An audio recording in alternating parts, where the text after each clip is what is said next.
certain magnetic resonance imaging procedures, such as myocardial perfusion, angiography, and the myocardial characterization, require gadolinium-based contrast agents. Although these agents have been used routinely and safely in radiology practice, the systematic review of the adverse events in the cardiovascular procedures is not available. And that is the reason that it is still considered an off-label use of such contrast agents. I have Dr. Oliver Bruder, who is here on behalf of EuroCMR Registry. He has conducted, with his colleagues in the multinational, multi-center registry, 18,000 CMR scans with the gadolinium-based contrast agents, and the report is being published in this issue of the JACC Imaging. Dr. Bruder, welcome. Welcome.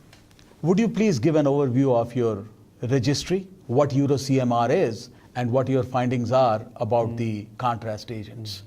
Well, the EuroCMR Registry is an initiative of the Working Group on CMR in the EC, and it is intended to be a multinational, multi-vendor registry with two parts. The first part would be the quality and safety protocol, just to monitor the indications and the safety and quality of CMR, how it is done in clinical practice.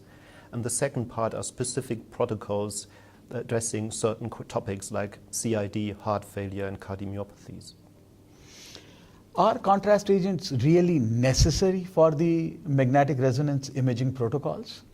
Yes, absolutely. Light gadolinium enhancement and perfusion imaging, which are the central parts of every cardiac MRI study, need contrast agents on a gadolinium basis.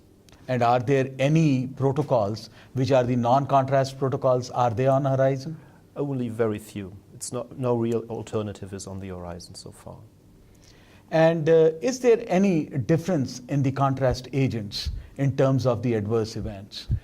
Well, there are trends, but the number of adverse events, we had 30 adverse events in a group of nearly 18,000 patients. That is 2.17%. That is very low. So there, you can't do any statistical hypothesis testing on that.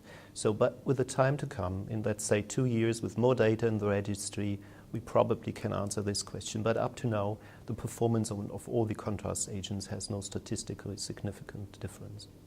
And what about the differences in the adverse events for different indications? Yeah, that was quite interesting. We found out that in the group of nearly healthy patients with suspected coronary artery disease, the event rate was low, 0.1%, whereas it was definitely high in the group that had heart failure for viability testing or known coronary artery disease, where it was 0.52%. So this could be, the reason for that could be that the events are part of the disease state of the patient, which have a more advanced cardiac disease than the others. So what will be your message to the audiences here? Well, these data show that the use of gadolinium contrast agents in the off-label setting of cardiovascular MRI is as safe as in general FDA-approved radiology setting. Thank you very much, Dr. Bruder, for being here. Thanks.